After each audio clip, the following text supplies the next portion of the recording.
Can a P2 car? Does he gonna have to come in for like another quick? Yeah, they do. I think you could. The next GT cars to come in could potentially go the distance. That last stint, you're looking at an hour stint for a GT car, but a P2 car, no, I don't think they can. They've got smaller fuel tanks. I think they're going to need to. This car's going to need to stop again for a splash and dash. That car's still stuck there. Yeah, who is actually in that 48 car? It's Keating. Okay, well that's kind of in theory the team owner well, not team owner, but the man who brings I suspect the budget. He owns 10 car dealerships in Texas with and the Viper Exchange, which is a Dodge Viper specialist. So that's a connection with Mark Goossens. Mark Goossens is very much in with Viper Exchange. It's his Dodge Viper specialty dealer. It boasts the largest volume of Dodge Viper sales in the world.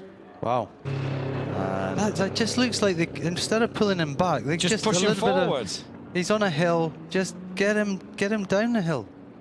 So Mark Goossens, you were saying this is his 13th start. His debut in 1996. His best finish 4th overall in 97. Was that with Cadillac, or who was that with? I'm not really sure. 4th overall. I don't know whether that'll be with Cadillac, would it? Because Goossens did drive the Cadillac factory entry. I'm not sure they were here in 97 though. But and Goossens also the record holder of 4 wins in the Zolder 24 hours.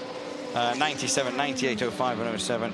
And did Formula 3000 for many years. 94, 95, 96, 99 and 2000. Winning 3 races. Now Louisa's got someone in the pits.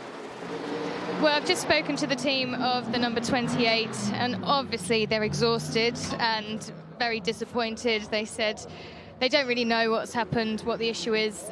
She made a mistake on the turn, which sent her into the gravel, but other than that, they can't tell me anymore. And obviously, they've had so many issues all the way through this race. He said to take it down to the final hour is probably the hardest bit about it all. Yeah, you are right there, Louise. Yeah, thanks for that. Yeah. It goes without saying that, you've come 23 hours. It's an emotional journey. Everyone's tired. Not many people have had much sleep. In fact, as I was saying to you, we've now... Yeah, we went off air and we went and had, I don't know, I guess 4.5 hours. I got about 3 hours 58 minutes. I got 4 hours. So we're the lucky ones.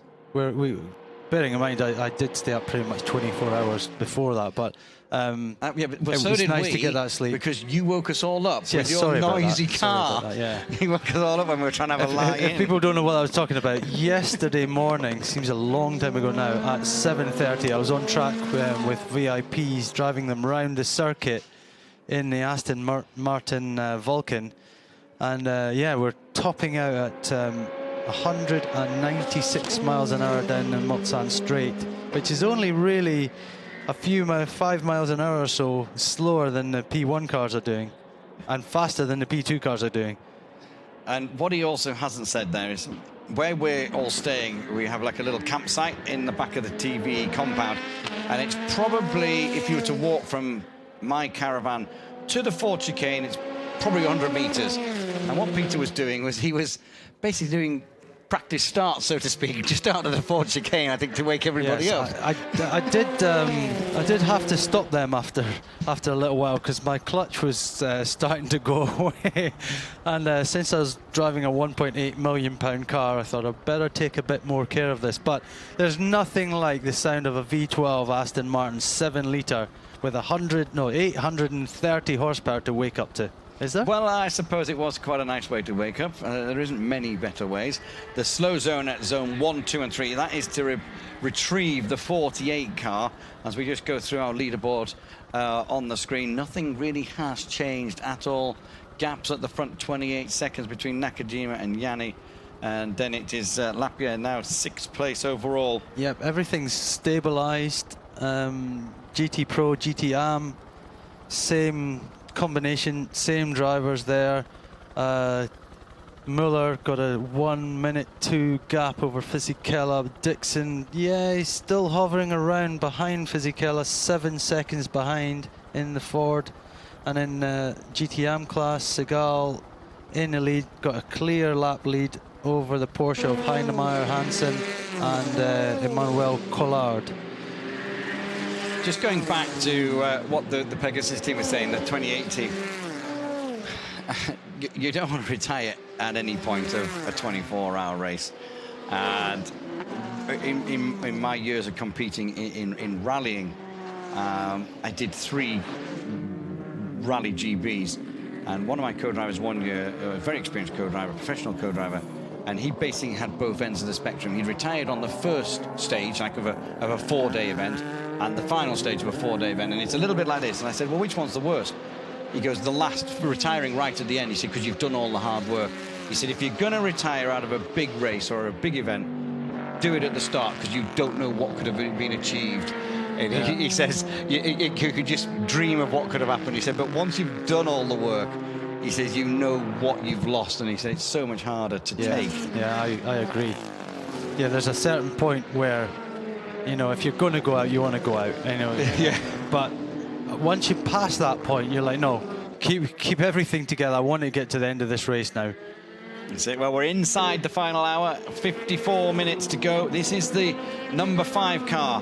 Kazuki Nakajima, he leads his driver, his teammates in the pits, sitting there just, well, relaxing probably is not the right word. I tell you what, the Toyota hierarchy must be having kittens right now. You know, they've come close a couple of times, but never really been able to take it completely to the German manufacturers. But here they are in first and third.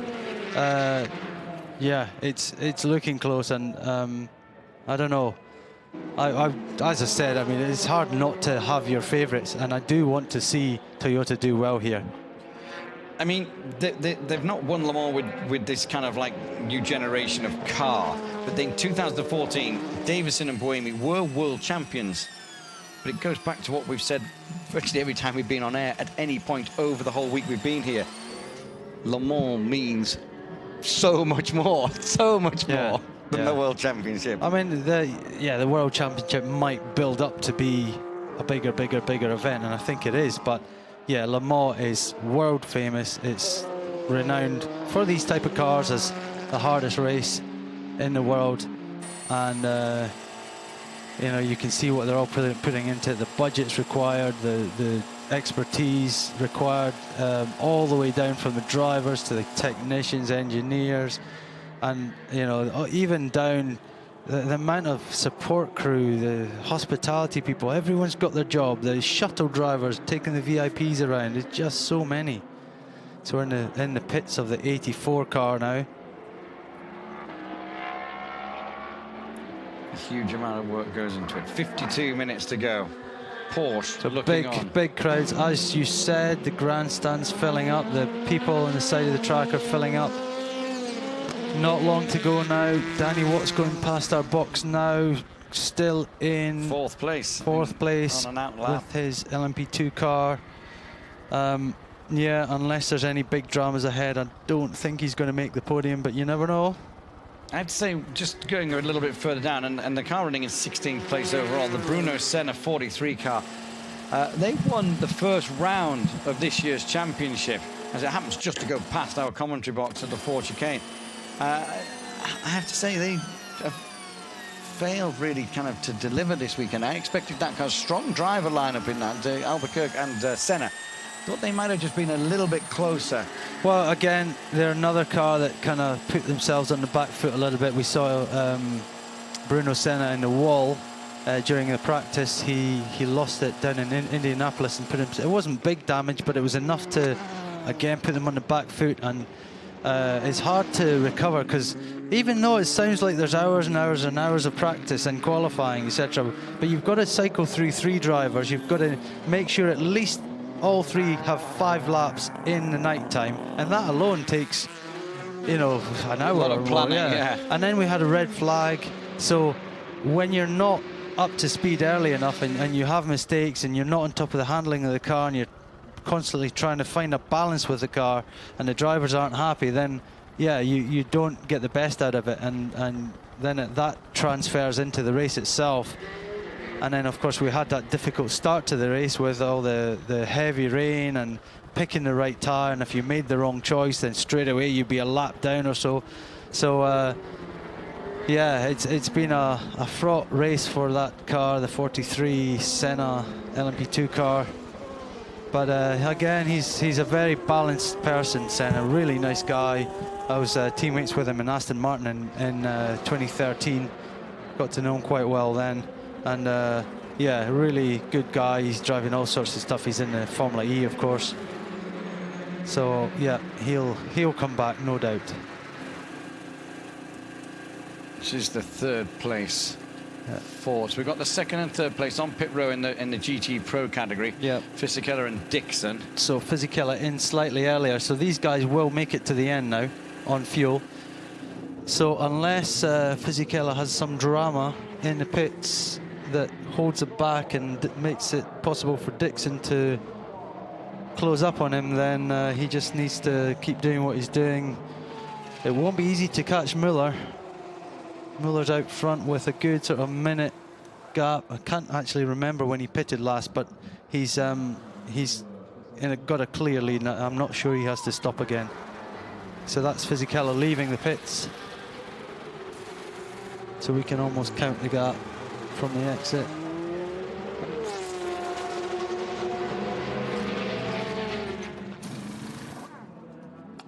It's a fresh tyres going on again. They've got plenty of laps behind them, so they've got the time to put those tyres on and just keep it as secure as possible. Huge emotion in the 84 garage. Still 48 minutes to go, but a dream for Frederick there. And a tear in everyone's eyes.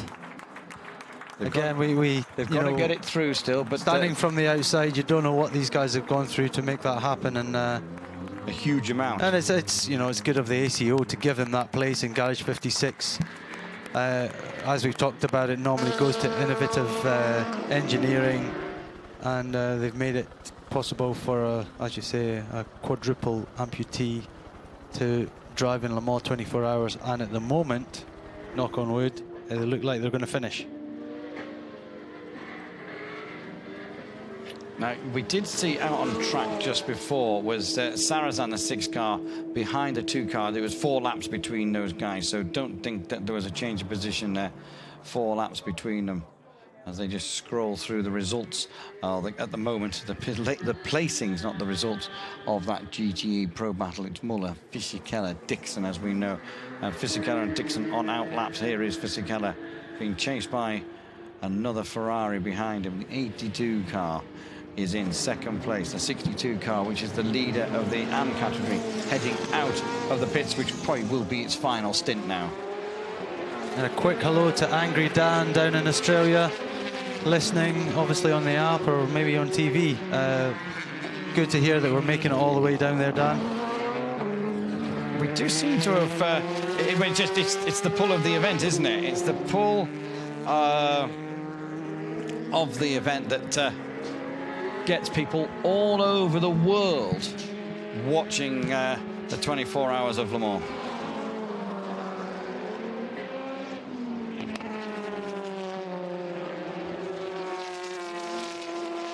So Jeffrey Siegel probably going to take this car to the finish unless there's any dramas. What's that going slowly? That's the 49 car, but it was going slow, but it seems to be back up to speed now. Ah, right, yeah, okay. It's gone off. It's wide. It's managed to. And it nearly took the Corvette in with the Corvette. That's a real racing driver rookie error, wasn't it? He was watching the car in front of. Oh, he's heading towards the gravel. I don't want to go there. Yeah, got lucky though. He did get lucky, just not far enough to snag the wall. Yeah, I mean, we're getting 46 minutes left in this race now.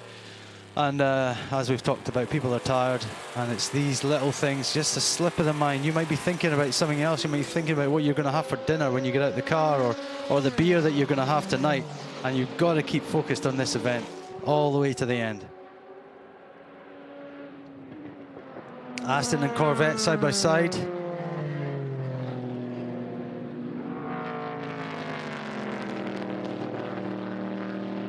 I think that was is that the 95 car going by the 63?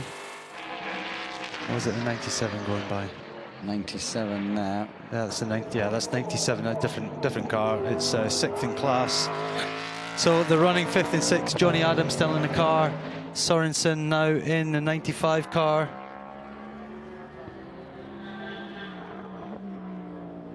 Yeah, I mean, from the point of view of reliability and the job these guys have done, I think it's really good. Aston clearly just don't have the pace. Johnny Adden, of course, born in my hometown, Kirkcaldy. Yeah, Aston just not got the pace here this weekend. Corvette the same. Yeah, it's funny when you spoke to some of the Ford drivers before the race. Of course, you speak to the Aston drivers and the Corvette driver, and they're saying that Ford are sandbagging and Ferrari are sandbagging. And then you speak to the Ferrari drivers and the Ford drivers. Nah, Aston are sandbagging. Corvette are sandbagging. Well, it's clear now who's sandbagging and who's not. Yeah, exactly. And they're not still sandbagging. So yeah, been a tough week for them, hasn't it, for the Astons and the Corvettes? Yeah, they got a break just before BOP break, so balance of performance just before the race began. They got, in fact, I've got the figures in front of me now. So no changes to the Porsche. They got nothing, but the Corvette got a 0.2 of a millimeter larger restrictor, and the Aston got a 0.2 larger restrictor. The Ferrari had to carry 15 kilo extra, and the Ford had to carry 10 kilo extra and a reduction in its turbo. It's made no difference really. I mean, it probably has made a difference, but it's not made a visible difference to what we thought was going to happen with the results. It has been a Ford versus Ferrari fight. It would have been great to see a fight with everyone, but you know, balancing all these cars, considering that the Ford and the Ferrari are the cars that are developed to these new regulations. The Aston's a bit older, the Corvette's a bit older, and Aston, of course, I think coming with a new car next year. So everyone's in a different timeline of their development of their cars, and yeah, the Ford have been the dominant car so far in this race. As we say, 43 minutes to go, not necessarily all finished yet, but as it stands, Dirk Muller in the Ford, the pole-sitting car, is currently leading. It's in the pits now, in fact. But it has got time on its hands to do as long as it's a nice clean stop. Last stop of its race. Fisichella in the Ferrari, second place. Dixon in the Ford, 69 in third. The gap between Fisichella and Dixon is 36 seconds. The car won, the Porsche is back on the road. Someone, I need to remember who it was who tweeted it. It was basically, want to know why it was in the pits. It's just back on track after short checks. So nothing really there. That was, right. Matthew was wondering why that was going on. A tweet from Anthony Davison 16 minutes ago. Delirious with nerves right now. No doubt, no doubt. No wonder he doesn't want to talk to us. Yeah, exactly. So, we are just coming to the 41-minute mark. Yeah, we haven't really paid all that much attention. It's all been kind of stationary up the top. We've got Nakajima still in the lead. He's still cruising. Well, he's not really cruising. He's going pretty quick, but he's got a 25-second gap over Yanni. He's not pushing too hard. He's keeping it safe. That is the 6th car in third place. Stefan Sarazan, of course, Neil Jani in second place in the Porsche. Lapping slightly quicker than Nakajima, but at the current rate, not quick enough to make a difference. And but as his team, we heard his team radio saying, his engineer is like, keep the pressure on, keep it on. We're going to do this until the end. And as we know, it's much easier being the man chasing than the man being chased. So we believe, well, definitely these cars, the front-running cars, have to stop again. There's 40 minutes of the race remaining, so at some stage. And if I look through my notes, I could probably count the laps, but you know, what were you wanting to know? It's getting late. When these cars are going to come back in again? Of course, Fassler is on his out lap now, but sadly, we're not paying too much attention to that car because I'm looking at the side of that many Toyota. laps down. So the side of that number 6 Toyota looks to be worse now than it ever has been. I don't know whether bits are kind of falling off it as it's going around, but there's quite a messy left-hand side to that 6 car, which is losing at times. So. Yep, and he's lapping a good 5 seconds, 6 seconds slower than the front-running Toyota. As we said, he's got quite a few laps in hand over Di Grassi. He doesn't have the pace to be able to push the car to the limit anymore, so therefore he's just got to nurse it home. And if that means a podium, then that means a podium in 3rd place.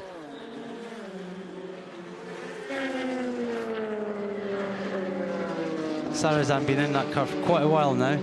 I still think Kobayashi will potentially be slotted into that car for the last thing. Possibly, two Porsche on pit lane. This will be the last stop. They can normally do 45 minutes, can't they? So this will be it. Yep, it's all timed. These guys know what they're doing, so they've timed it. So last stop should be now. Car 2, Neil Gianni.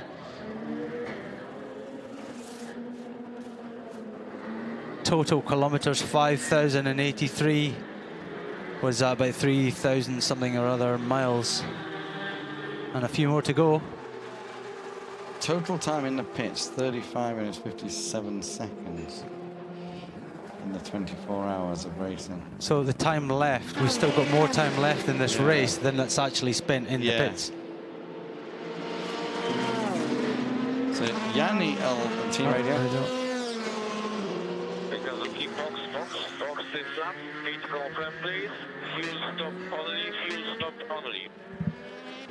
Okay, so as we thought, there's no way they're going to take the Japanese driver out of the car for the finish. He will be staying in, fuel only, tires remain, quickest stop possible. Lights flashing, just... He's keen for everyone just to move out the way, let him through cleanly. I'm on my way. Car 84, well, they're not going to do anything rash because we know they're desperate to get to the end as well.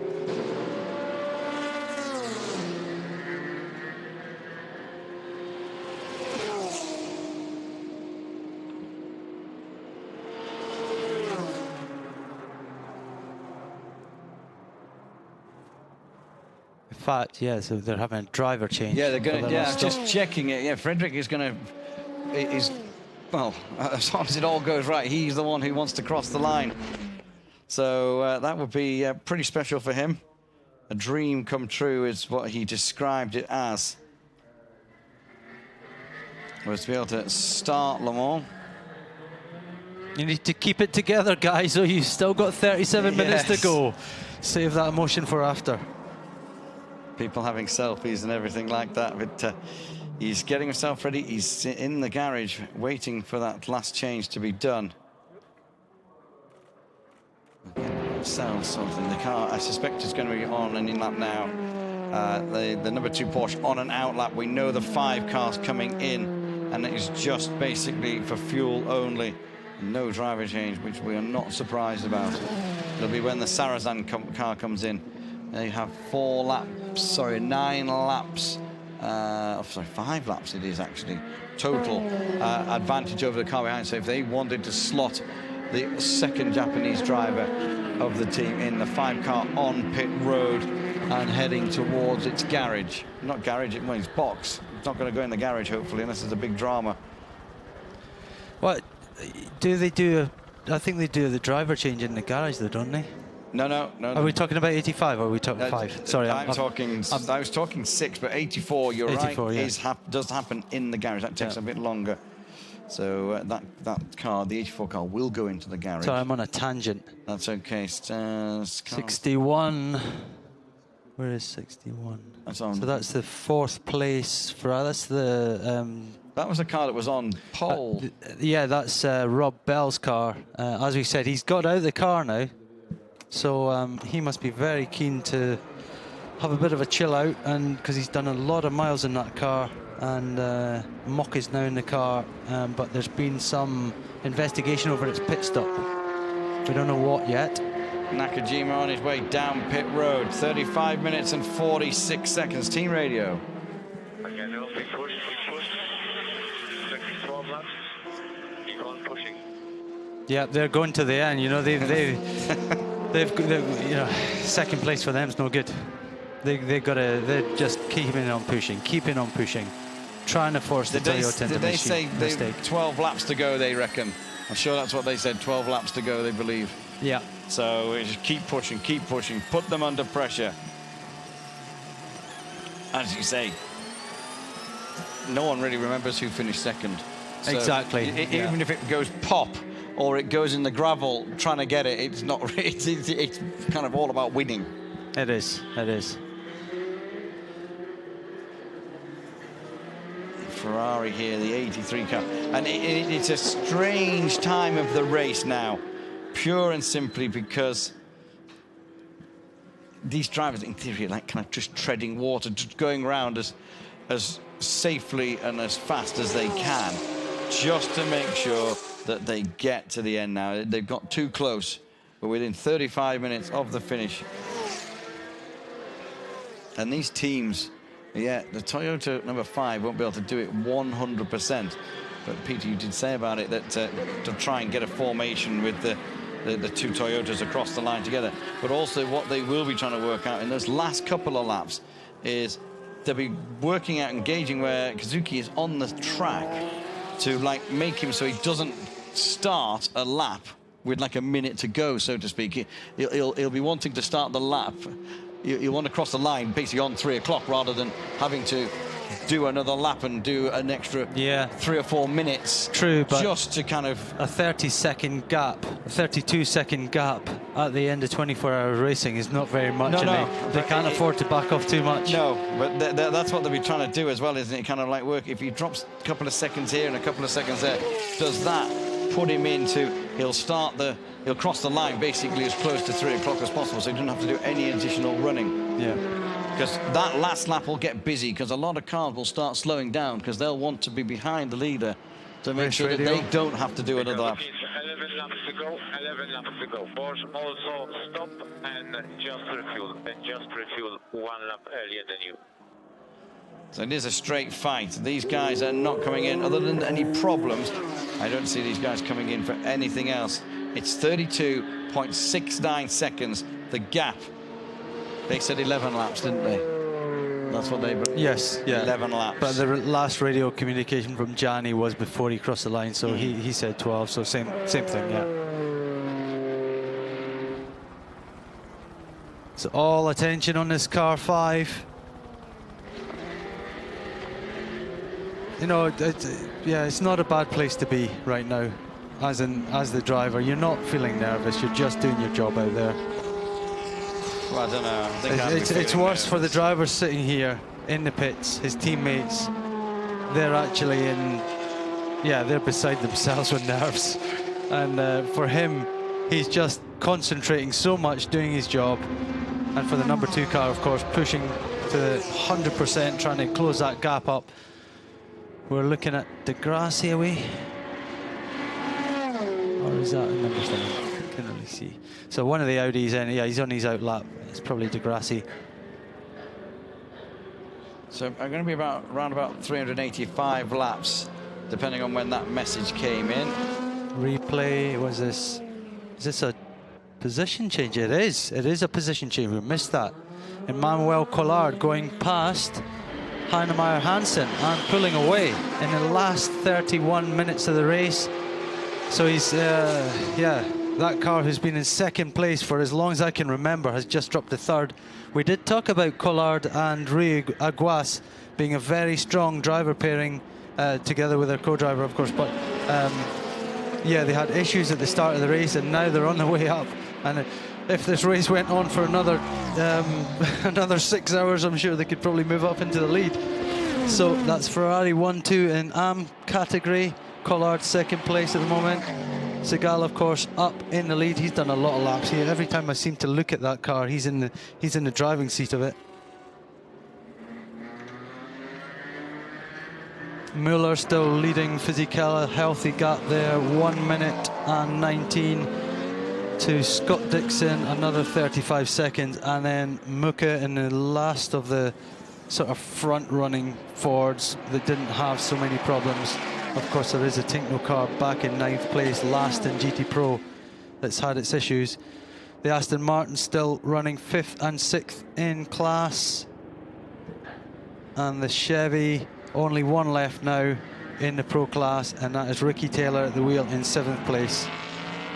Well, that Ferrari 83 has just gone into second in the in the AM category. They finished second in GT AM in the first 2 rounds of the championship as well. So they're very consistent. Yeah, very consistent. So of course, Fisichella, he's won here before, been on the podium here before. It looks like he's going to make the podium again, but just not on the step he would like to make. Ford just have certainly all the answers right now. I suspect 30 minutes to go, though. Yeah, I guess I suspect there's some very, very nervous people down in the Ford camp. The whole project of this GT Ford was kind of Tracy Kroncar in front of him, kind of bogging him down a little bit.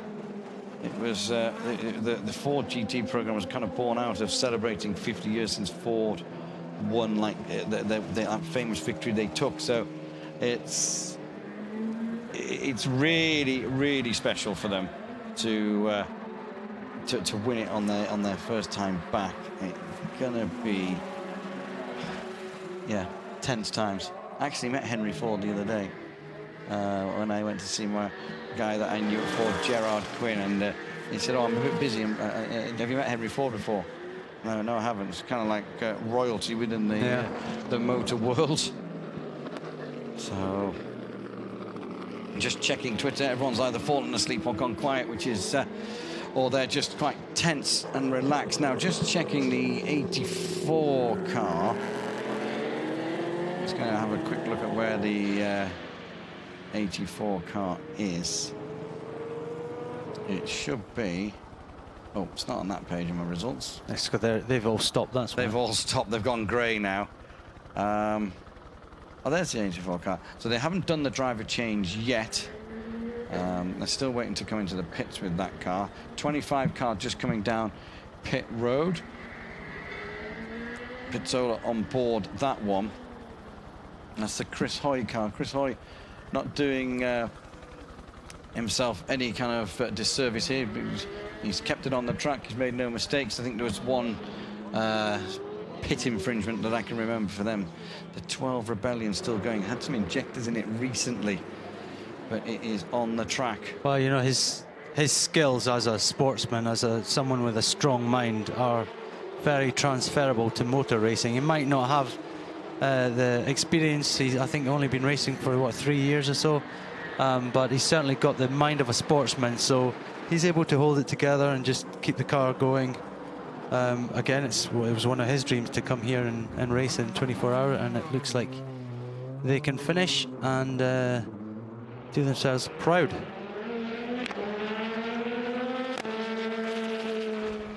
So we're getting a last stop for Lapierre. We did think that I think he stopped on the hour before, so he did need a splash and dash of some description.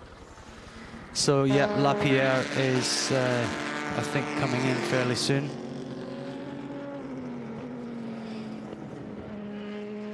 Just get you say, just a splash of fuel. There is Chris Hoy.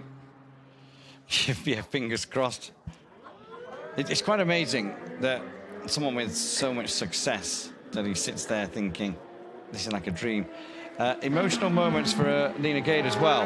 Final race for Audi. It's not been the type of race that she wanted, but a lot of history, a lot of victories, a lot of highs for that number 7 car with Lena in it, and that's gonna be a massive change in that team when she disappears. Yeah, big shoes to fill, or probably small shoes, but you know what I mean. Yeah, and she did. There was a tweet from Audi yesterday. I forgot to mention it, but there was a tweet of Lena leaning out of her little terrace thing on the pit lane. I don't know what you call them, where the pit perch. Pit perch. And she was leaning out and she put a sign on it, unless you're Brad Pitt, don't bother coming in. So she had that when she was getting herself ready for the race. So I don't know whether Brad Pitt went in, but he was more than welcome to have a look around her pit perch while she got herself ready. It's a big result again as well, as long as they can just finish off the final 25 minutes in this team, the 36 team. It's even if you don't finish on the podium, just finishing, as we talked about with like the Tattinger car, is people set their stalls out. We're going for a podium, we're going for a win, or we just want to finish. And you get within this close. The 5 car dives down the inside of the 99 car onto another lap. The gap. We're just waiting for the 2 car of Yanni to go across the line. There it's heading towards the line. I can see it out of our commentary box window. We're situated midway through the 4 chicane. The 7 car on board with that. Heading down. Team radio at the 7 car. Okay, Marcel, the race leader is behind you. Race leader is behind you on track. And the number 5 behind. 5 being the race leader. That's basically don't ruin their race kind of thing, isn't it? Yeah, the Audi have got nothing to gain from getting in the way. There it is. You can see it there. And the other Toyota's just ahead as well. There it is, the 6 car. So they're all 3 of the P1 cars all close together in between the 2 chicanes. Got Danny Watson there in the 42 as well, running 4th in P2. Ed Brown in the 30 ESM car being whipped around by race leader Nakajima. The clock counting down in the background there, you could see 28 odd. Can't be 28, man. Yes, it was, because it was just a replay for us.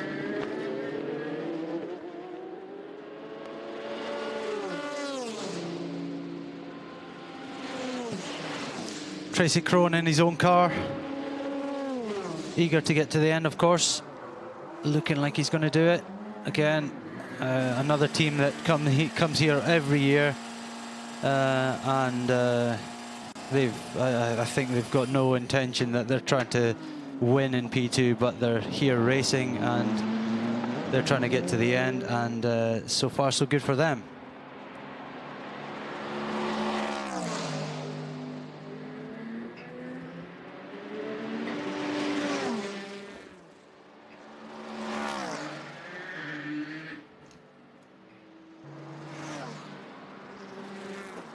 So looking back at the pro class of GT, Dixon is still pushing on, still trying to reel in Fisichella, but he's got 35 seconds to overcome. Muller still has a healthy lead.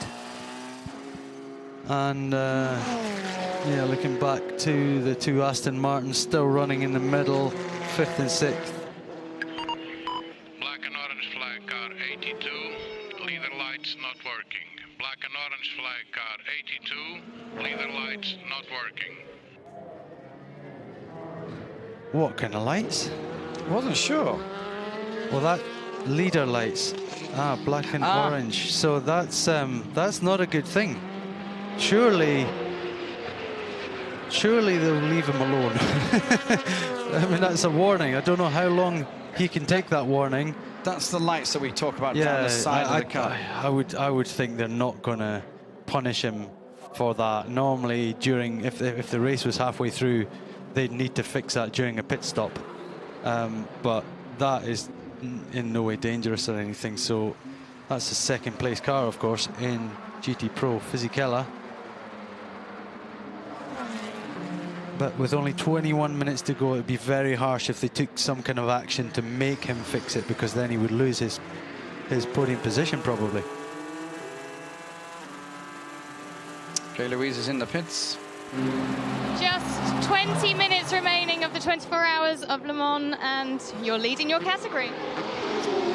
Yeah, Jeff's out there. He's doing an incredible job. Our Ferrari has been just so consistent, very fast. It's awesome to come back here for a 2nd year. We finished 3rd last year. Came back very determined to run up front. We've done that today, so we're planning to hold on here to the end. Without tempting fate, everything's been going well. You've had a good run, shall we say? Yeah, I mean, we've had just a couple little mistakes, but nothing like what we had last year. lot of issues last year outside of our control, but things have been going really well. We've got our most reliable guy in the cockpit right now, Jeff Siegel. It's like having a computer drive the car.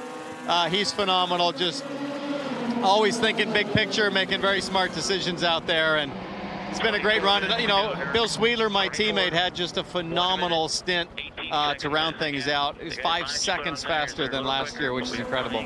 Wonderful, thank you. Thank you. Thanks for that, Louise. 68 car just being told, just keep the gap, just keep it going.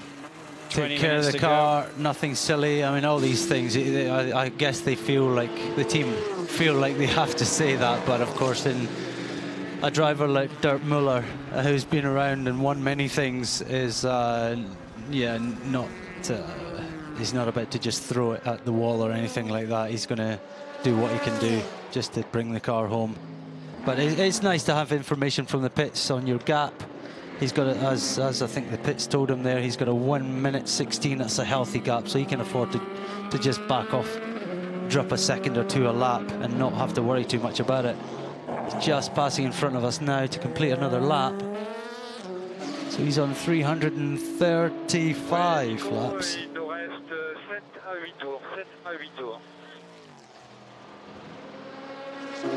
Right, Louise, can you translate that one for us, please? She's a bit busy at the moment. She's not going to help us out, but never mind. Car 82, I just want to kind of see, I'm going to look out the window for it because it's the lights I think they're talking about as those lights we have explained during the broadcast during the week of, there's 3 lights on the side of the car. And depending on if you're in the first, second or third place in your category, they light up. Number 5 is just passing us now. It's got 1 light on. That's it. And it's in the lead. It's in the lead, you see. So, and I think that's what they're saying isn't working. So 36, you can see the 1 light on the side of it there. And they are color-coded to the little categories that they're in. Red being P1, blue being P2, green being GT Pro, and like an orangey color if a GT Am. If you're just wondering what that was.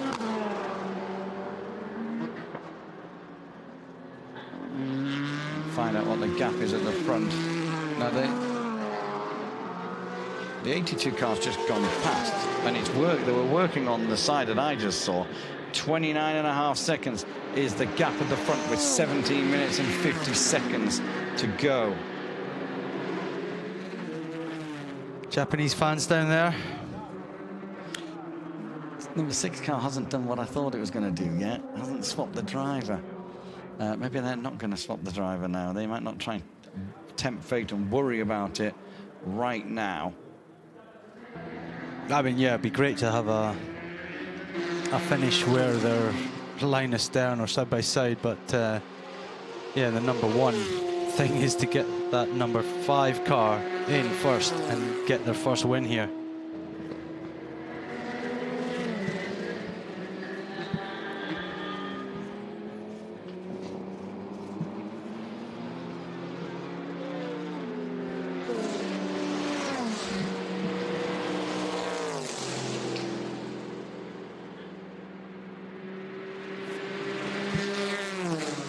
So looking at the order, the last sort of major change of position was Collard taking the 2nd place from Heinemeier Hansen in the Porsche in the GT Am class.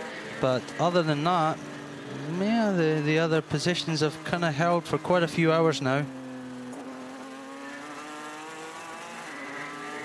3rd place, 37 cars into the pits for a final stop, Petrov.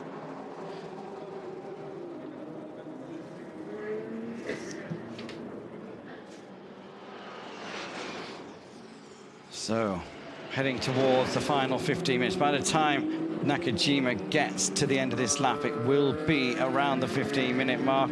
3 minutes 30 a lap, so 5.5, 6 laps to go in the 24-hour race. We're on 379 laps. He's actually only 379 laps he's about to complete. It's a lot of laps. It's a lot of laps. You'd be happy to sit there all for the remaining of 15 minutes, 36 seconds. No traffic around him. Clean road, dry road. Japanese people so loyal, so trusting, so fair. And it's about to hit the big one. It's about to be. So their lights are working, I think. that's 62. Yeah, but the 82 went past before, and the light was working. So it whether must be just on the other side then, because there's Twitter action about that, and Jake Urath tweeting about it, and Specutainment talking about it as well, and I think they're of the opinion that it's possible that they might bring him in to have to get it fixed, which obviously would cost him his second place, if not his third place as well. Again, that's not for us to comment. We don't make the rules, but it does. If that did happen, that would be very, very unfortunate. Don't you worry about it later. Let's just finish the race and argue about it later or something like that. But need to try and see. And Frederick Sisset is getting lowered into the car for the final. Well, what is now the final 14 minutes. There's Straka in for a splash and dash, followed by the 50 car as well. So just not quite having enough fuel to get around the final few laps and kilometers of the 24 hours of Le Mans, the 84th running of the 24 hours of Le Mans. This time yesterday, the weather was pretty rubbish. It was pretty awful. There's still a lot of cloud around, but it is warm and it is a bit sunshiny. So that is the main thing.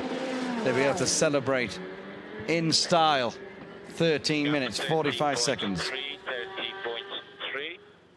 Good job, Kaz. Good job, Kaz. So that's 5 laps to go. 5 laps to go. Yeah, that's Nakajima. Yeah, all the communication between the two of them. 30 was just giving him the gap, 30 seconds. He stabilized it. He was quicker that last lap, and with each lap, obviously, passing by, Gianni can't get any closer. So, yeah, no, I'm not going to say anything. That's it, 30 seconds is the gap. The 83 car coming into on pit road. That's the Collard car, second in AM at the moment. That's 56 seconds over the third place car. So we've got 84 car just trying to keep out of the way, trying to make it last 12 minutes of the race, just trying to make it to the end. Here is our leading car coming through. All the eyes from Toyota around the world. Yeah, I mean, I think we talked car. about yesterday how big a race, in fact it wasn't yesterday, it was the day before that, how big a race this is. We've got a TV interview. With Louise, let's go to her. We're with you, Louise. 12 minutes and counting down. I think they're going to be the longest 12 minutes of your life, aren't they? I don't think I've ever been so nervous in my life, that's for sure. It's not over till it's over, so we're all here, fingers crossed, and just watching those seconds go by.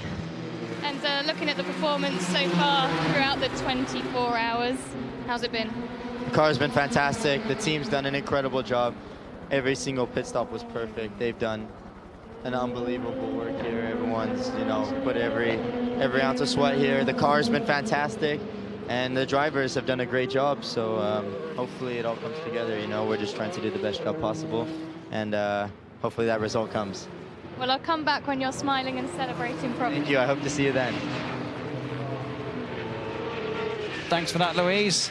So 11 minutes 23 now. Louise, can you just confirm who that was, because we didn't actually get who was speaking.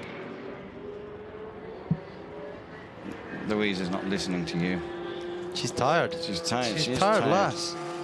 What we've got to look at as well, the 2 car into the pits. That's not what we were going to look at, but the 2 car into the pits. That seems quite bouncy, the front end of that car. Now, he should have been able to get to the end on the fuel he had. Yeah, agreed. Agreed. Okay. That car did look bouncy. There's a tyre going on. Another set of tyres on it, yeah. Must have had a puncture. Putting fuel in it. Must have had a puncture. Farm it. So Louise... Getting the right side wheels. I'm trying to see that front. No, Getting it's a left as full well. set. Yeah. That's bizarre. That's really strange. I mean, Yeah, and then those guys are thinking, what's going on there? they've got a gap, so it's not a problem. But we saw Audi just before. They were just putting on a second-hand set of tyres, used tyres.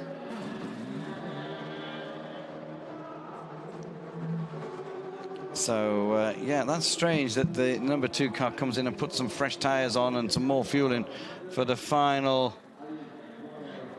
So we're seeing on the board here, stop and go penalty for 82. Repair your leader lights. That is Fisichella. Yeah, that is Fisichella, and I was waiting for the gap to come up, which is Scott Dixon's got to come across the gap. That last interview. Scott Dixon isn't far behind. That's a position change. That drops Fisichella to 3rd at least. Yeah, he won't go further than that. Unfortunate, very unfortunate for them. Radio. In the box. No pressure. Don't need to push it. Take it easy. There's 10 minutes remaining. So we're going to say we have about a 40-second delay from when the team talks to when it actually gets replayed onto us. And that was about right, that was. Probably about 38 seconds, that one, when that came out. So yeah. 82, stop and go to fix the leader lights. That's so disappointing. So for them. in one sense, for Kazuki, he's able to take it easy, which is what he wants to hear. Oh yes, I just want to cruise. But in the other sense, he has to also concentrate and not do anything silly, because you start losing your focus a little bit. Now he might be wondering. Why does that Porsche come in? What did it have a puncture or something like that? And if I'm totally honest with you, that's the kind of thing I was wondering. Was there a puncture on there? But they did put fuel in the car also. So strange, because I thought they would potentially be able to go to the end of the stint. That is inside the 36 car you're just looking at. Here is the 6th car. There is the 36 car, leader of the P2 category as we speak. But it is Kazuki Nakajima. 8 minutes, 10 seconds to go, and he is leading in the Le Mans 24 hours. And Peter's talked about it, about how passionate the Toyota team, and Mr. Toyota himself is so involved in this whole thing. I mean, he goes on rallies to watch his rally cars, he goes watching his race cars and everything. He just drives himself. He drives in Nürburgring 24 hours. He's always at Nürburgring, yeah. You know, he's full hands-on. It's a great when your top man is a racer as well. It's a kind of exactly. Then you know the budget's going to keep coming to go racing, which is, you know, as racing fans, as drivers, as people involved with the sport, it's good to see. So Chip Ganassi in the pits there. They've had a lot of success. Chip Ganassi's won a lot of stuff. Pretty much, yeah. I mean, that's pretty much confirmed a Ford victory with that final penalty, stop-go penalty for Fisichella. He's not in the pits yet, isn't Fisichella, but well, yeah, they'll be fighting it. They will be fighting it. Make no bones about it. No, that's a 62 car. Yeah, we keep seeing 62. We need to look out for it out the window. But yeah, just going back to Chip Ganassi there, he's pretty much won everything in America.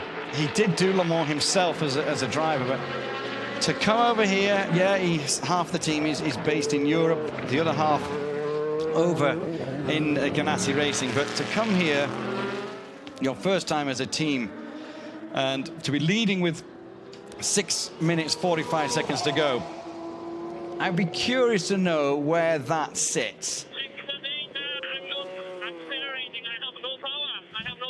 What? This is the 5 car. It's slowing down. It's got no power. Louise, you probably won't get anything, but Kazuki Nakajima on Team Radio, because I'm not sure whether you hear it. He has no power. No power with 6 minutes to go for the 5 car. Look at his throttle. It's flat. And he's doing 98 kilometers an hour. This is just incredible.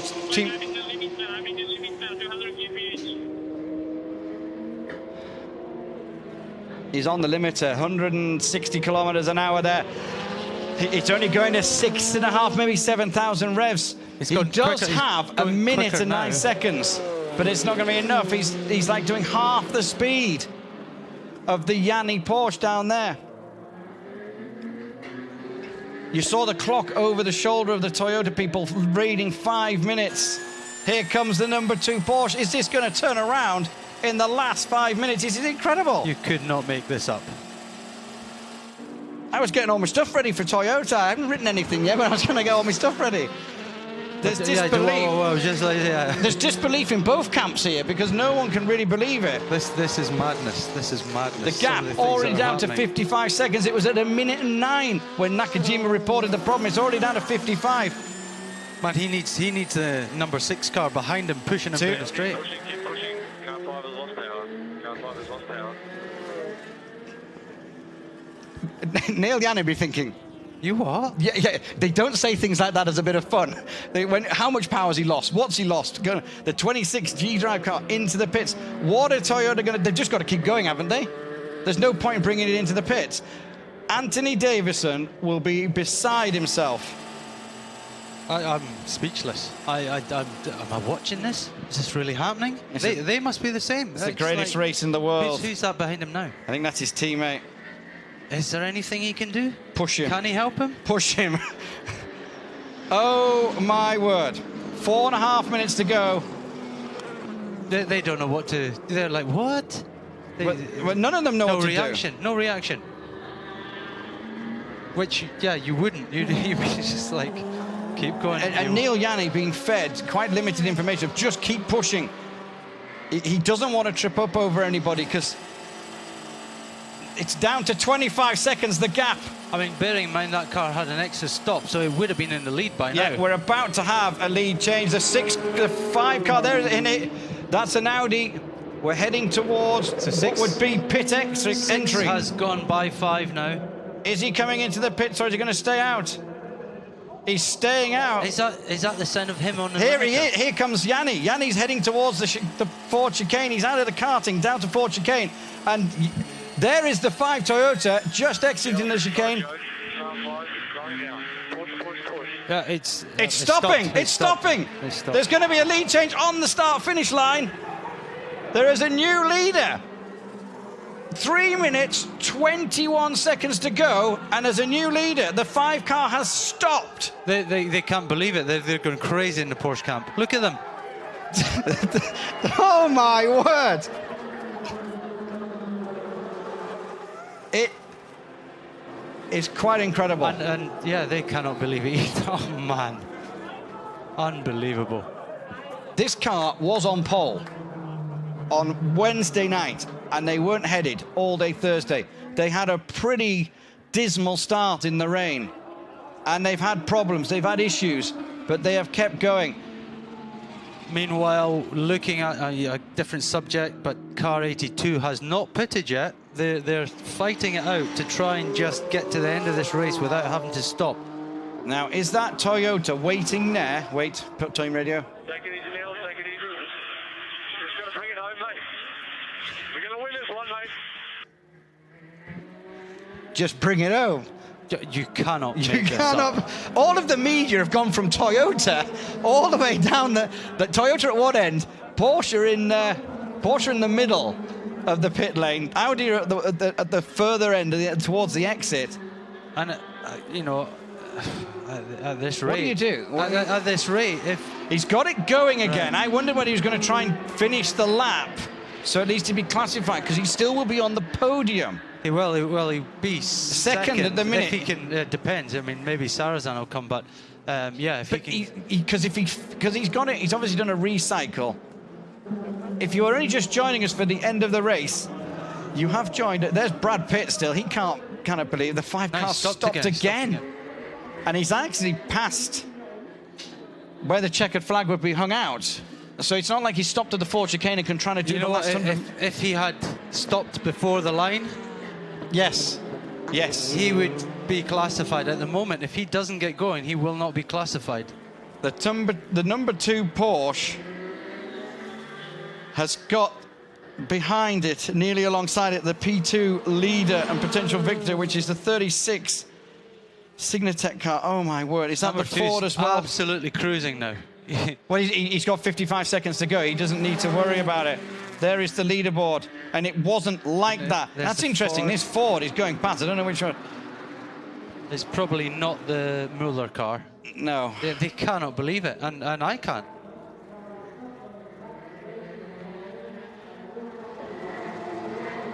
There's a bit of frantic activity going on.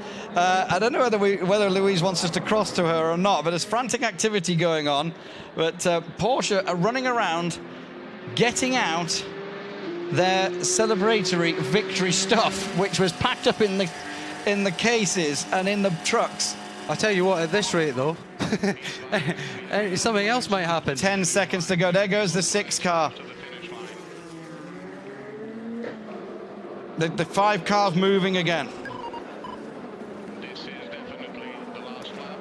We are over the 24 hours. 4 hours has elapsed. This is the last lap. Here comes the 2 cars through the Porsche curves, through past karting. It's got to run down this straight. Yep, the Ford's back off. He discovered what he probably thought the Toyota was still in the lead. Yeah, probably, yeah. Yanni is still pushing really hard. Has he been told this is the last lap? Because normally they slow right down. There he is. He's through the Ford chicane. He now, I think, is aware. Oh, he's very aware. Oh, my word. I He's just cannot won believe it. Le Mans 24 hours on the last lap. For the 84th edition of the 24 hours This is, I've seen quite a few races in my time, but I've never seen this. edition of the 24 hours of Le Mans. Well, just listening to the team radio. Cool down lap. All drivers will do a cool down lap. There will be a selected number of drivers which will have to follow specific instructions. I am wanting to hear that Porsche radio. I think it goes along the lines of, well done, mate, you've just won. Look at the Porsche hospitality on the Ford chicane is just erupted.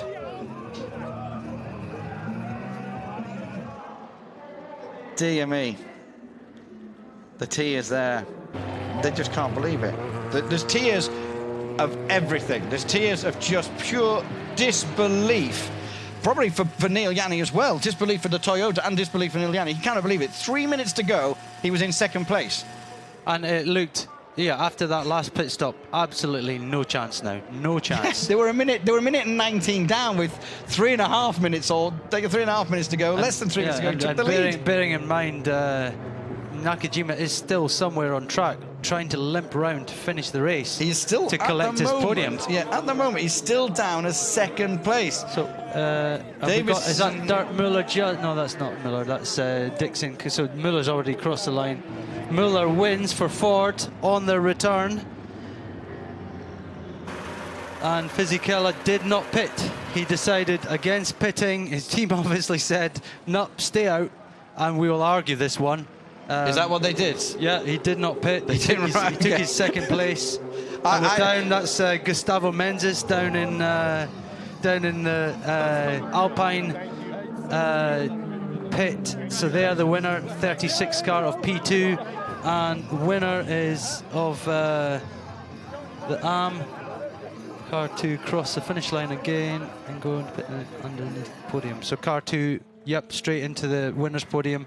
So we've got Jeff Segal, winner of GT AM with Collard and Heinemeier Hansen behind. So Ford 1 and 3 in the pro class with a Fisichella. Well, at the moment he's second. They've got a lot of arguing to do. It could well be at end of the day that we have a Ford podium in GT Pro, which for them would be pretty outstanding. It is just, the T-shirt says it all, 18 wins. Now, what some of you, well, a majority of you won't be aware of, there is the 5 car. It's still going round. Heartbreaking for these guys. The amount of effort they've put in. They did nothing wrong, nothing. The only one who made one small error, I suppose, would have been Kobayashi. And, yeah, he's I cannot believe Gianni's won this. So we're looking at Dirk Muller there, winner for Ford, pole position man and winner. Of course, moved over from BMW last year into the Ford camp and takes his, actually I don't know how many times he's won this race, but I think this could be his first. Well, I mean, what I was going to say, what a lot of you don't know is that was so unbelievably amazing. 84, the 84 car, the Frederick Sasset car crossing the line. Sebastian Bourdais as well. Yeah. He's a winner for Ford, of course, Dirk Muller's teammate. let's not forget these guys that put in all the effort. Yeah, well, I mean, Well done to everybody. We all did right, everything. It's just one lap. Well done. Does anybody see what happened? What happened? No, at the moment, no. Kazuki wanting to know what happened. Oh my word. I mean, this... Elation and heartbreak. Yeah, and that's what this race is all about. Tears for everybody here, but... Okay, we've got Louise in the pits. She did have... Mark's She is running there. away. She's going out. Come back, Mark, come back. Louise is there in the pits. We will keep you live, Louise, so when you get it, we will be with you. She is trying to get the winners. I know you want to celebrate with your team. I know you do, and I know you're shocked. That is unbelievable. What can I say? First of all, I feel sorry for the boys down there in the garage because they deserve this and they were giving us a hard time as well. This race should have had 2 winners. It was a really unbelievable race. Well done. Thank you. Thank you. Yeah, very good humility from Mark. Lovely guy, Mark. And he knows what the other team's going through and has been through. And but at the end of the day, he's a winner.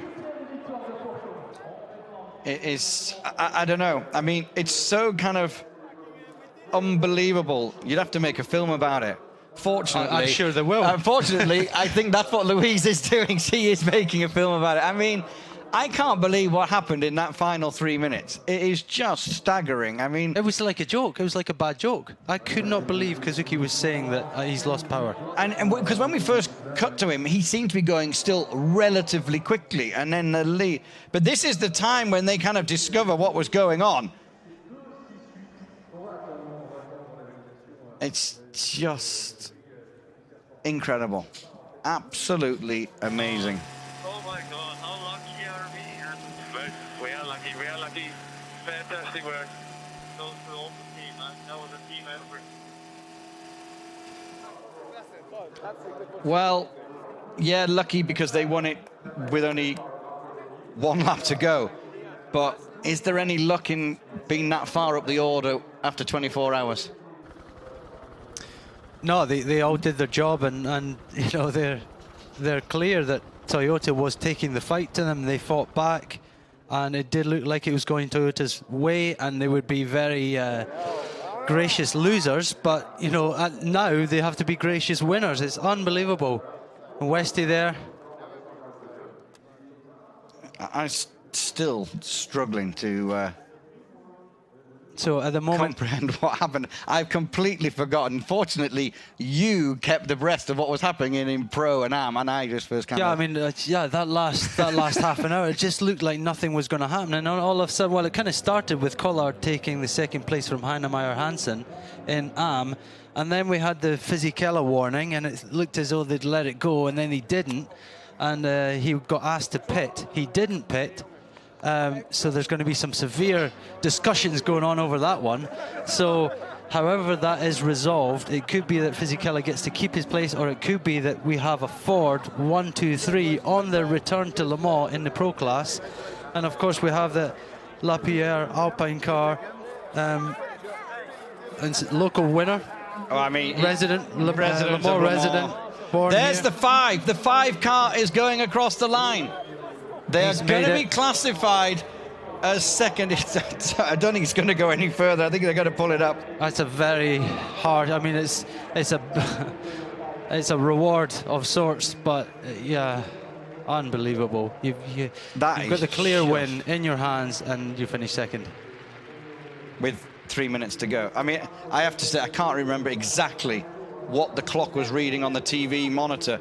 This would take a long time for these guys to sink in. I mean, well, just look at them. They're just kind of like shell shocked. Yeah, it is. I mean, and likewise the Toyota guys. You know, I just can't believe it. They're sitting there, they're nervous as anything, and thinking it's going to happen, and then it doesn't. And yeah, poor old Anthony Davidson, all that work done. Well, not just him, obviously, but they will not want to go on the podium. They have to. Ford Radio. I love you guys.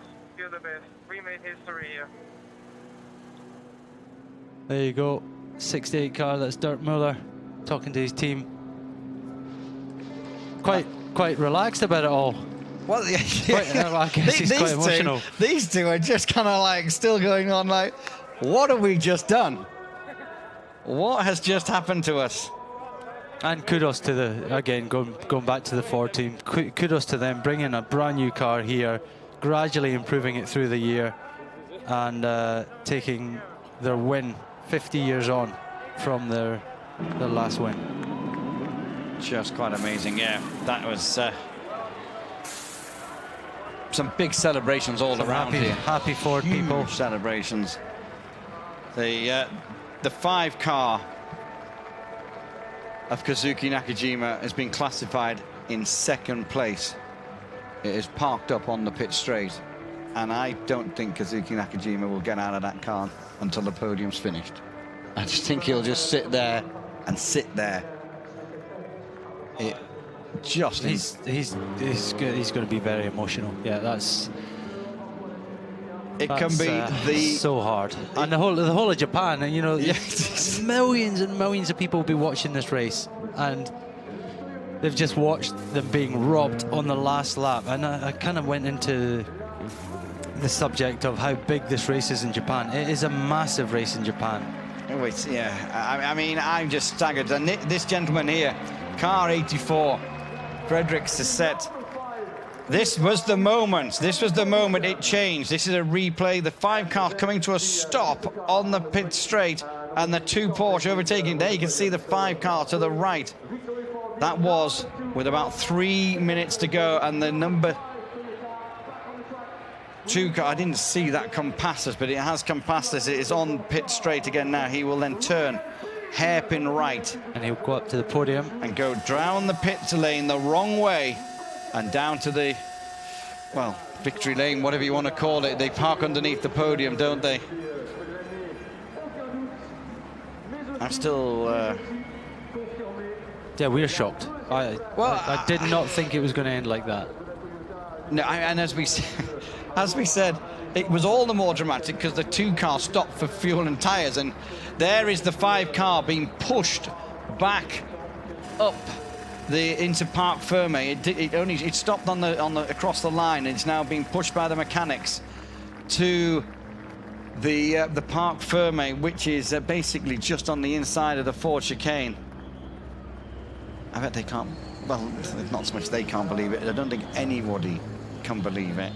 It is quite staggering. We talked. I think many times getting out here on how brutal this race can be, and that's just shown it again. You best keep your visor down, mate. And,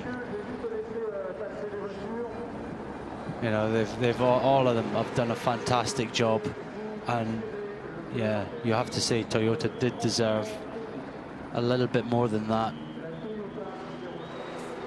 Now, I don't know where, I mean, we can actually, that is going on outside our commentary box. Hang on. And I can't even... I'm looking at the screen now, and I'm not seeing a classified number 5. No. I'm seeing Gianni, Sarrazin, and Di Grassi. Well, what I was looking at outside the window as well is, I don't know where Kazuki Nakajima, we saw him get out the car, but I think he sat down somewhere. I think he sat down on the floor in Parc Ferme. I just think he's hiding somewhere now. Now, I don't understand why they wouldn't classify 5. He's got round. He's crossed the line.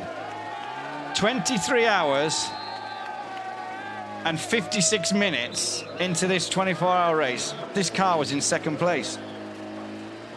It is sheer disbelief. It's not that it's not deserved, but it's sheer disbelief of what happened in those final minutes. We're meant to be off air at half past. I got a feeling this podium ceremony will still be going on. It might take a bit longer than... It might take a bit longer. I don't know. Louise is in the pits. Let's cross to Louise. She'll be right in the thick of this. Let's, Louise. Well, the scenes here are incredible. Dr. Ulrich's down at Toyota. Quite a few of the bosses from Porsche are here. They're all talking to the team. I've seen Sebastian Bourdais come in to come and find everybody. everybody is just consolidating them. It is quite amazing. The mechanics, the Toyota mechanics, are walking back in, having pushed the car into Parc Fermé. I have still not seen Kazuki Nakajima. I don't know where he's hiding. I think he sat down somewhere in amongst the cars. I don't know where he is. Quite incredible. The sixth car completing its slowdown lap.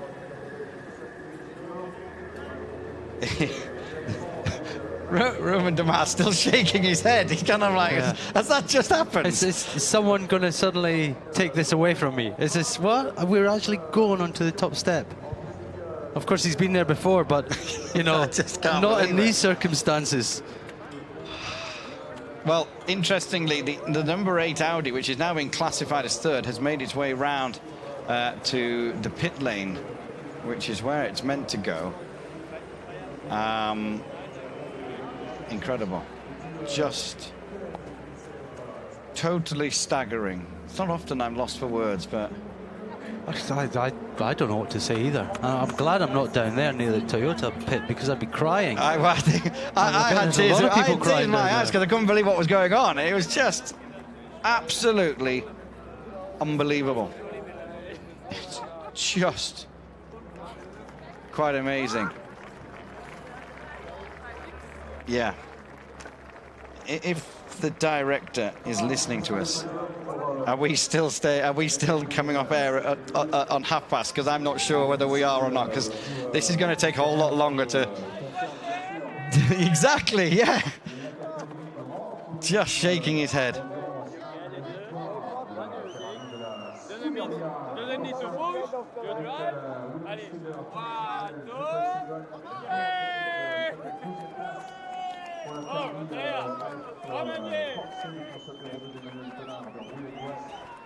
I think they're trying to get the engineer, aren't they, or somebody onto the car with them.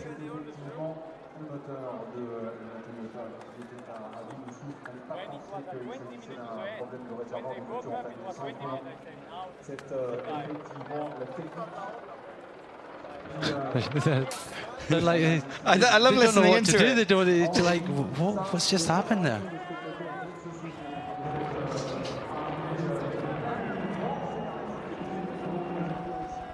Looking at the Ford drivers are running across the gravel trap because the Ford hospitality is just on the entry to the Ford chicane, and they're going over there to celebrate in front of all their VIPs.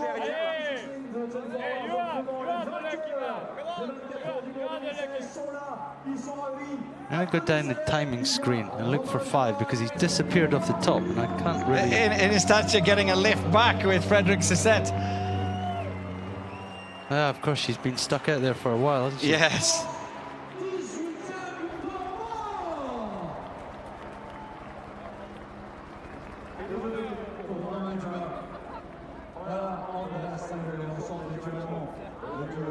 Just look at that. Just pure disbelief.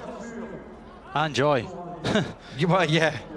I mean, and heartache. Like, the work that these guys have put in to have it snatched away like that. That'll take a long time to recover from, won't it? It's just...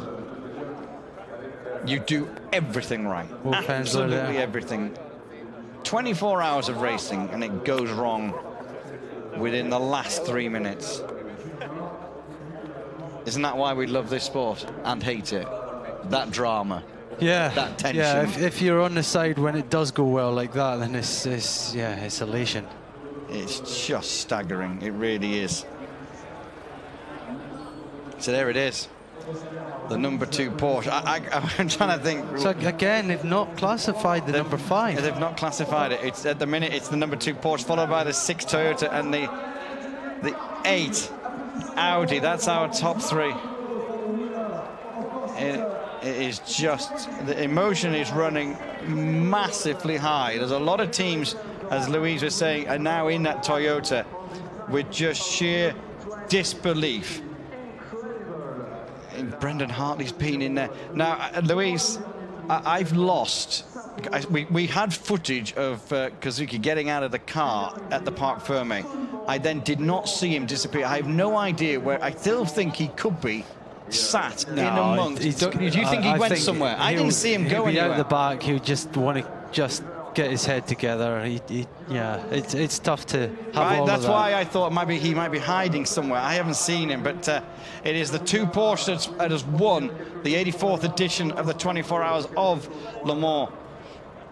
They're going to make their way through to the podium. Sarrazin is classed as second, Right. the 6 car. Then it is the 8 So Audi. number 5 is not classified due to Article 10.15. I'd have to get my rule book out, but that's well, Good that you've got a rule book. well, I don't know whether I understand it, but let me see if I can find out what that is in the time that we have before the podium. Right, the winning tweet. Who tells me what that means before he Before I find out, then wins wins their name on the program. They get their name on air. I need to just try and go through that. I've got to look at Mike Conway. I mean, his car's finished second. He's just shaking his head in sheer disbelief. There you go. Well, I've got an Okay. answer before you even got it out. Well, he reckons it's Nicholas Jameson. He reckons that every car must do a full cool-down lap. And yes, 5 did not do a full cool-down lap, so it's a possible reason there's a that is harsh, a full cool-down lap. Because in the past, when I've You've normally finished, come straight into the pit yeah, lane. exactly. Yeah. When I've finished this race, I've come straight into the pit lane, literally a couple 200 meters after the line. Boom, end stop.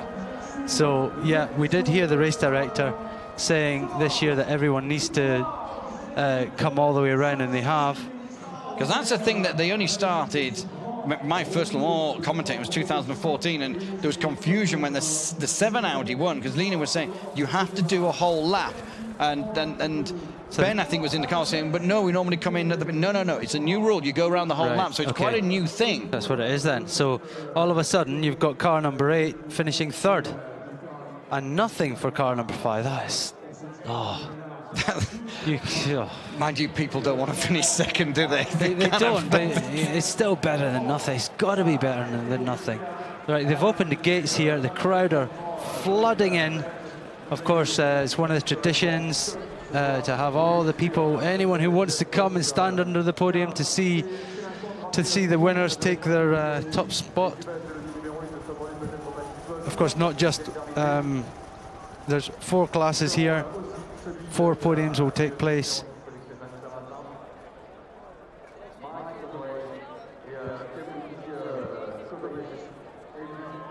Actually, is there still a LMP privateer category as well? There was back when I was doing it. Yeah, well, the Rebellion team seemed to be stood in there, so I think so. So if they got to the end, and I think they probably did with the 12 car, so they're the only team to be on the podium. So there should be 4 podiums then, 5 podiums. Yeah, there's Rebellion there, so yeah, I think we're right with that one.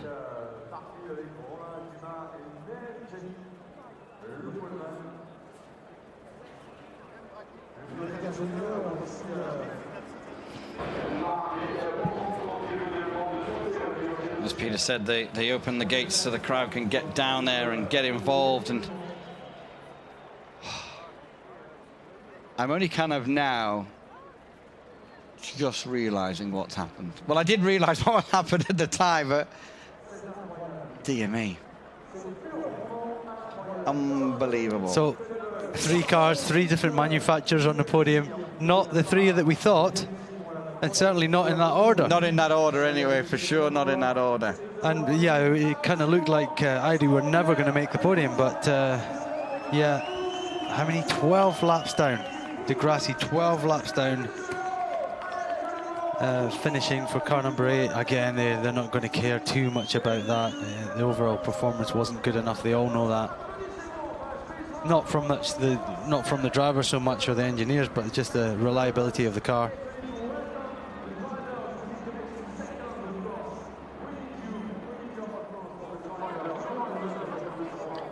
You wouldn't have wanted to be a spectator who thought, I'll tell you what, I'm just going to go make a cup of coffee with a couple of minutes to go and watch the winner come over the line, because you would be really confused, wouldn't you?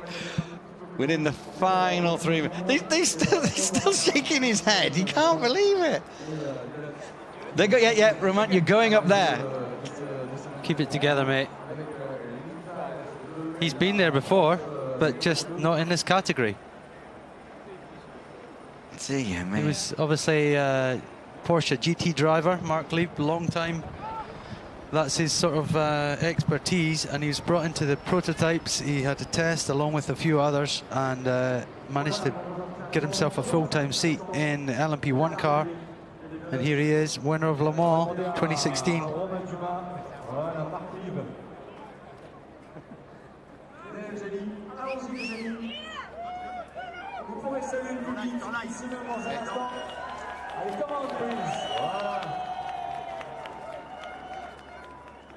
Nick Heidfeld in the background, so yes, Rebellion are there. Car number 12, Ollie Jarvis, podium finisher in Le Mans.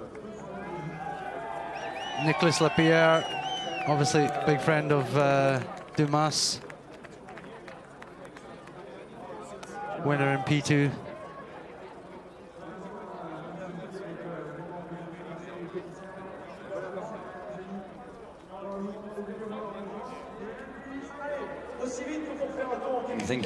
He can't get that smile off his face now. I think it's sheer disbelief. Alex Wirtz there. Again, another long-time Toyota driver. Didn't quite make it to win Le Mans with Toyota. And then they didn't make it this year at all. It is quite staggering. Alex Wirtz is going to be giving out the winning trophy as the Grand Marshal. Well, he was, yeah, 3 minutes to go, and he was giving it out to one of his own. He was. Yep, I think still on the Toyota payroll as an ambassador for them. It was all looking good, and then all of a sudden, loss of power. They don't know the reason why. Kazuki pretty much finished the last lap, bouncing off the limiter. Car not going very fast at all, and couldn't finish the cool-down lap, therefore he wasn't classified at all in the finish. So all that hard work, and he's not even going to be classified. Very cruel twist of fate. The winning crew of LMP2. While we just wait for this podium celebration, just in case we do end up disappearing off air due to broadcasting timings and things like that, I've just we'll start to kind of wrap it up so we don't forget to thank anybody. But thanks to the whole ACO TV team, obviously you, Peter, sitting next to me. We've done I think 24 and a half or 25 hours of commentary this week, and I didn't expect that anyway. But Jake, Giles, Louise, Anthony and Gent in the pits as well, working tirelessly to give us all the information, and I've got no words. Yeah, no, It's quite amazing. It's been a roller coaster.